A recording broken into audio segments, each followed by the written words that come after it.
Alam kong ikaw ang nagbigay ng lahat ng magagandang nangyari sa buhay ko, Lord. Lord, salamat sa mga ibinigay mong blessing sa araw na ito. Alam ko sa'y lahat ng galing ito. Salamat, salamat Lord, dahil isinusuko ko na ang lahat. Ibinibigay ko na sa iyo ang lahat, Lord. Bigyan mo ako ng direksyon, bigyan mo ako ng pagpapala, bigyan mo ako ng blessings, Lord. Kasama na po ng aking pamilya. Kayo na po ang bahala sa kanila. Kayo na po ang bahalang magbigay ng pagpapala sa kanila. Kayo na po ang bahala din na magbigay ng direksyon sa kanilang mga buhay. Ikaw na din po ang bahalang magbigay ng mga answered prayers sa kanila, Panginoon. Patuloy akong kakapit, patuloy akong maniniwala, patuloy akong huhugot ng lakas at talino sa iyo, Lord. Alam kong bilang anak mo, kaya kong hilingin at ipagdasal ang lahat ng bagay na ito. In Jesus' name I pray.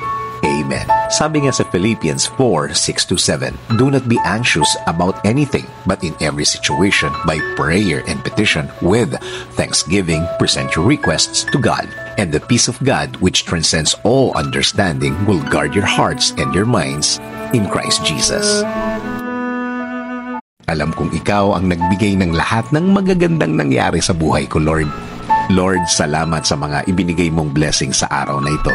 Alam ko sa'y lahat ng galing ito. Salamat, salamat Lord, dahil isinusuko ko na ang lahat. Ibinibigay ko na sa iyo ang lahat, Lord. Bigyan mo ako ng direksyon, bigyan mo ako ng pagpapala, bigyan mo ako ng blessings, Lord. Kasama na po ng aking pamilya. Kayo na po ang bahala sa kanila. Kayo na po ang bahalang magbigay ng pagpapala sa kanila. Kayo na po ang bahala din na magbigay ng direksyon sa kanilang mga buhay. Ikaw na din po ang bahalang magbigay ng mga answered prayers sa kanila, Panginoon. Patuloy akong kakapit, patuloy akong maniniwala, patuloy akong huhugot ng lakas at talino sa iyo, Lord. Alam kong bilang anak mo, kaya kong hilingin at ipagdasal ang lahat ng bagay na ito. In Jesus' name I pray.